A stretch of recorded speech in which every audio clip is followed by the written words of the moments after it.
We're back with the Selling in a Crisis daily sales briefing. I'm Jeb Blount, CEO of Sales Gravy, the author of Inked, Objections, Sales EQ, and Fanatical Prospecting.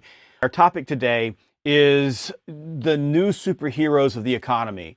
That's who you are as a sales professional. So let's just take a look at the facts here. The fact is that most people don't like salespeople, and probably you don't even like salespeople. That's the truth. It's also a fact that there's a lot of people in your company that throw rocks at you, that get in the way, that throw up roadblocks, that make your life pretty hard. And we always know that the internal sell is harder than the external sell. But right now, no matter what people have done, no matter what the roadblocks are, no matter what's happening, you have an opportunity to be the new superheroes of the current economy. You have the opportunity to be patriots for your company and for your country. Because right now, salespeople are the ones that are going to get us back on track. You're the ones that are going to get the commerce moving. You're the ones that are going to sell things. You're the ones that are going to save your company and save your jobs. So let's start there. Your number one job right now as a sales professional is to save your company. And your number two job is to save the jobs inside of your company. Every sale that you make does something that contributes to your company's survival. Every sale you make means that there may be one more job that didn't go away, or one person that didn't get laid off. And even though the people inside your company may or may not appreciate what you do, it doesn't matter. That's the role of the hero. In most cases, people don't appreciate what you do. That's the role of the patriot. In most cases, people don't appreciate what you do. In most cases, you have to go out and grind and make it happen. But the truth is, and I want you to go look in the mirror and I want you to see yourself for who you are the superheroes of the economy. We are in a hole right now. There is no doubt about it. Bad news comes every single day. I don't know how many people are out of work, but it's going to be millions and millions and millions of people. We may go into a depression. We probably won't, but we may be in a deep recession. The people that are going to save us is you. Now, what else is going to happen? Some of you are going to lose your job. Some of you may have already lost your job.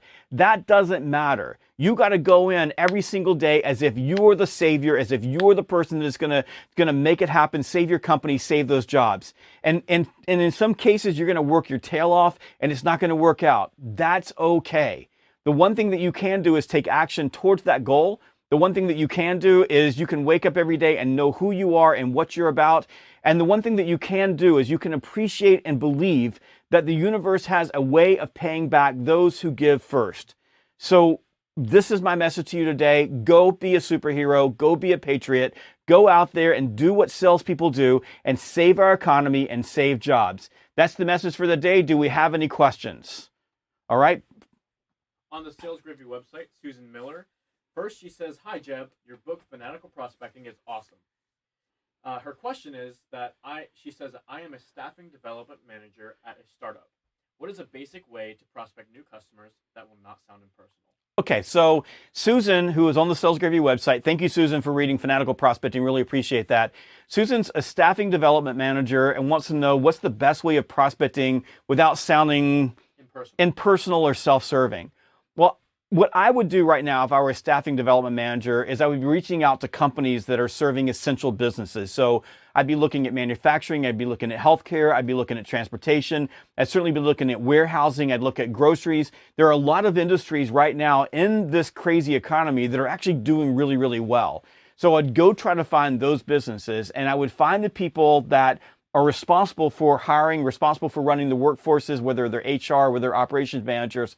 And I would get them on the phone and I would ask them what their problems are. What are they facing? What are their challenges? And I would just listen to them. You may have a solution, you may not have a solution. But one thing that I do know to be true in a lot of those industries is that because people are calling out of work, they're afraid to come to work for a lot of reasons, that a lot of managers in businesses that are essential to the economy are struggling to hire people, and they're also putting in raises, they're paying people overtime. So if I were you, the way I would approach them is I would approach to help them versus to sell them. And I believe that if you do that in this economy, people will appreciate it and they will be willing to talk to you. Got a question over here. Jackie Miles wants to ask, if you want to have a live streaming event, what email lead generator do you recommend? So Jackie wants to know, if you want to have a live streaming event, what email lead generator would you recommend? Well, building an email list takes a long, long time. I started building my email list at Sales Gravy back in 2006. When I did, I had 12 people on my list, and that was the end of 2006. Today, there are a little over 1.2 million people on my list. So list building is something that you can't just do automatically. And you can certainly go get lists. I mean, there's tons of places you can buy lists. One of the places that I go, and I believe is one of the greatest resources in the pantheon of sales technology, is a company called Zoom Info, and you can pull a lot of information there. But you got to be really careful. You can't just go grab a list that you don't have permission to send to and then go blast out to that list. You need to get people to get on your list. So one thing, if you want to start doing live lists or live events, and you're going to do it for inside your company, I would go first to my CRM. I would find all of the prospects that we're regularly doing business with. I find all my customers that I'm doing business with. Those people who have given you permission to engage with them, I would use that to build out a live event. If you don't have that list intact, what you're going to have to do is you're going to have to do the sort of the chicken before the egg. You're going to have to go build a live event, post it on social media, get people to come in, create some reason for them to give you their email address, begin to build your list, and then grow from there. It just takes a little bit of time to get that done, but you want to be very careful that you don't spam people who have not given you permission to reach out to them. There's some legal reasons why you don't want to do that, but it's also a moral and an ethical reason not to do that. We got another question over here. This is a comment and question from Bill on the Sales Gravy website. He says, "Hi Jeb, I love your books. Have read Fanatical Prospecting and Inked. I work in a corporate partnership and I am tasked with finding six-figure market deals. Marketing is paused for brands/agencies as a whole. I'm reaching out, but any thoughts on getting more receptive replies?" So, Bill, you're in a situation where you're selling really high-end, big ticket business-to-business items, and the part of the industry that you sell to is essentially closed. What should you be doing? And so, first of all, I think that what you have to do is start thinking about the future.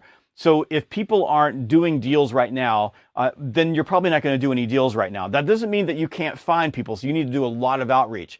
But what I would be doing is focusing on what happens on the other side. So think about the middle of May, end of May. So what they're telling us right now is we're going to be hitting a peak someplace in the middle to the end of April. So if we think about it that way, we think, were you around over the edge? So the same advice I gave Susan: call, find out how you can help. Call, listen to people, call, understand them. And if they're not answering the phone, leave a voicemail, send a relevant email, send information that says, hey, I'm an extra set of hands and I can do something for you.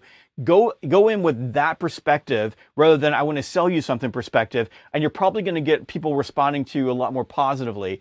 At the same time, think about every time you make a call, if you do talk to someone, what's causing them to engage and what's causing them to put you off. If you start paying attention to that, sort of like an A/B testing on your messaging, you'll start moving toward the things that are getting engagement and moving away from things that are pushing people away. If you do those things, you're going to have success. But again, in an industry like yours where essentially it's shut down, you have to take a different tack, and that tack is to get over the hill and start looking at the future. So instead of calculating based on what you sell, start thinking about the contacts you make, the new information you give, how you are building and developing and nurturing those relationships. And I think if you do that, you're going to find out that the next 3 to 4 weeks are going to be insanely painful for you. But on the other side of that, people are going to appreciate you and they're going to remember your name. I got another question right here. Are there any updates for Outbound, and are there any plans for Outbound to go virtual? So great question. So the question is, are there any updates for the Outbound 2020 conference and any plans for us to go virtual? So let me give you the first one. Outbound 2020 has been moved to August the 10th, or the week of August the 10th. We're holding on to that week right now. We're working with the Georgia World Congress Center to make that happen. There is some question at this moment, how far this is going to go. We're going to go to the end of April before we make a call whether or not August can even happen, but we believe that it's going to be okay. At the same time, we have made the decision to go virtual, and we have already ordered the producers, the cameras. We have paid for all of the equipment. So regardless of where the conference goes, we will go virtual. But what I can tell you is that when we go virtual, it's not going to be like a Zoom call virtual where there's a bunch of talking heads and a screen. It'll be full stage, full music, full on production. So even if the room is empty because of the coronavirus, the speakers will be there. We will be on stage. and Outbound 2020 will move from, a conference to a celebration of the sales profession and our role as the superheroes of the new economy and our role in saving our companies and saving our jobs. We have no more questions, ladies and gentlemen. That is Selling in the Crisis Daily Sales Briefing. I'll see you tomorrow at noon.